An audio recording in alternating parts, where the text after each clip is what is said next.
Right now, we want to bring up Jenny Brown. She is going to talk about Dutton Farm Market and her organization. As this workshop is presented by Small Business Association of Michigan, this is a new segment to the event, and so we're going to spotlight two different small businesses so we can hear from the large perspective and a smaller perspective. So put your hands together. I'm really excited to introduce, let me get this right, you deserve it. Jenny Brown is the co-founder and CEO of Dutton Farm and Dutton Farm Market based in Rochester.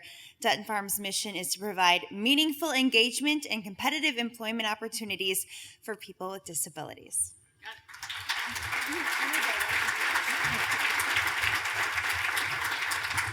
Hello, I'm super excited to be here and so grateful to Justice Bernstein and Brian for this opportunity and bringing this important topic to the discussion.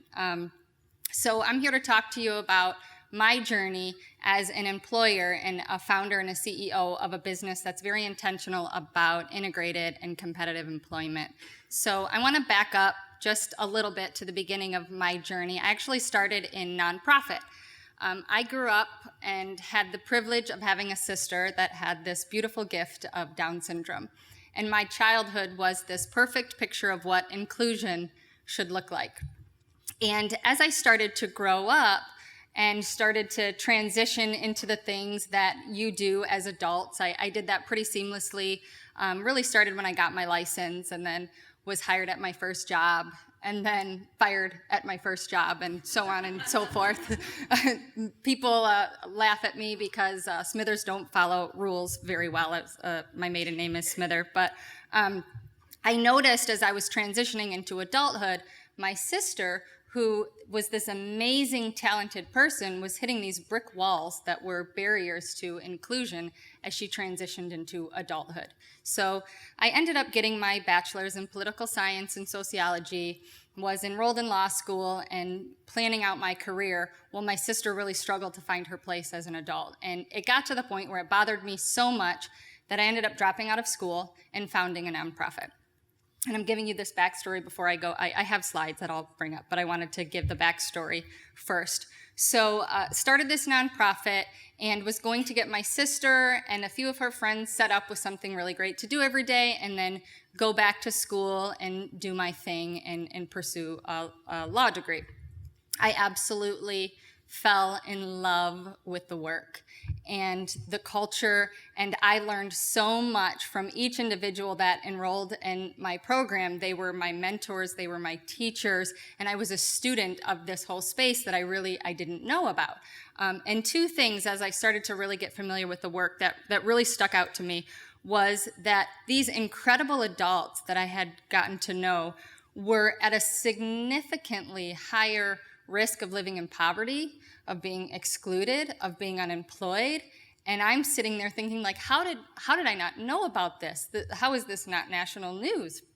And as I started to continue my work, I found great allies and wonderful partners and people that were doing great work in this area, which was amazing. But the second thing that I realized was the individuals that I was working with were often supporting me and had these incredible skill sets that were not being utilized in the greater market.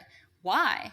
So I began to build a workforce development program and started partnering with different employers and really customizing employment. So finding out what the individual with the disability loved to do, what they were good at, what their skill sets were, and then I would just hustle, go out into the community and find job openings and match people with jobs. So one of the early successes that I had was a gentleman named Jimmy Smith, and he had a job before, but it ended very badly. And he came to our program very hurt and very frustrated and wounded from some of the things that happened at his previous job. So it took him a little bit. He was skill building and building confidence and socializing and these things, and finally got to the point where he was ready for a job. So I was able to match him up with an employer in HVAC, and he was involved with inventory management and custodial work for this HVAC company. And the owner came back to me later after he had been working for about a year and had given him a raise. Maybe it was more like 6 months, but was like, I have to be honest with you, Jenny. I thought this was my charity. I thought I was giving back to the community, and I'm going to help out this nonprofit and hire this gentleman that had autism. And he has completely revolutionized our company, our culture. He's brought in sales. He works so hard. He's on time. He never calls in. It's just he holds everybody accountable. Boy, does he ever. He does that for me as well. But this would not have happened without his willingness to be open-minded and to hire intentionally and with diversity in mind. So Jimmy wears his shirt, his work shirt, backwards because the name is on the back, so it's dynamic HVAC with like the number. Even when he's not working, he wears the shirt backwards, and everybody he meets, he's like, his name's Jimmy Smith. He calls himself Jimmy Dynamic now. So like the owner's like, whoa, like really, like, are you gonna completely take over the company? So he's like, I'm Jimmy Dynamic. Here's the number, call it. He used to say, we'll be there in 5 minutes. And the owner was like, we're not pizza. Like, no, we'll not be there in 5 minutes, but he's worked on his pitch. And my man Jimmy has brought in so much business to Dynamic that he's like, I should have him like heading up our marketing. People will call and say, yeah, my furnace broke down, and I knew immediately, like, Jimmy Dynamic, let me Google this number. I've got to call this company because this guy is amazing. But little did he know, by just stepping outside of his comfort zone, his company was completely transformed. So I was really gaining a lot of steam with this workforce development, really believing in what I was doing. It was going really well. And I encountered a gentleman named Marty, and he had paranoid schizophrenia and a cognitive impairment. And he wanted a job so badly, he'd spent 3 decades unemployed. And I committed to him that I would help him find a job, and we struggled. One interview turned into 20 interviews, and I was really discouraged. I felt like a failure. He was getting discouraged. And so in a point of deep self-reflection, I had this epiphany. I had nobody on my payroll. I was advocating for employment and inclusion, but I hadn't hired anybody, and I felt like such a fraud, and I knew I had to change that immediately. So I decided to launch a social enterprise.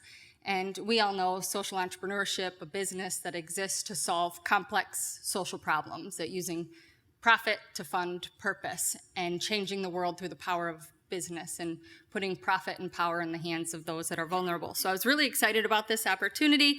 So I hired a couple of people, partnered, and started what's now called Dutton Farm Market, a line of health and beauty products. And I think I'm going to do this right. Maybe not. Oh, yeah, a line of health and beauty products that are manufactured, distributed by adults with and without disabilities. So when we first launched this company, Marty was my first employee. And I drove down, we had our prototypes, so I drove down to the local bed and breakfast and was like, listen, like, you've got to do a deal with us. I don't know who you're using now, but they're not as good as us. And like, you don't want to get left behind on like this new amazing company that is the next new rage. So I sold it, I did it. He gave us our first deal, this bed and breakfast, and generated enough revenue to turn it into being able to employ Marty. And I'm excited to say that Marty went on to be recruited by one of the biggest medical supply chains in the state, where he was like their favorite employee. So he learned the soft skills necessary to get through an interview process and go on to work at another company where they absolutely love him. So go to the next slide here. Let me go back. There. Okay, so you can see some of our values on the screen, but the gentleman you see in the picture, his name is John Simmons, and he's our newest employee, and it's really important for me to showcase some of the employees that we have and the amazing skill sets that they have. So John spent 2 decades unemployed, and John does have autism, and he is amazing at math. So we used to have trouble closing our drawer. There would always be a mess. And since John came on, he works 3 days a week. Every time he closes our drawer, it's perfect.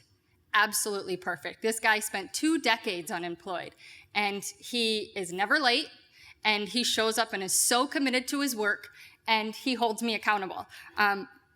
So we I'm excited to say we recently were one of the chosen businesses to do Bedrock's holiday market.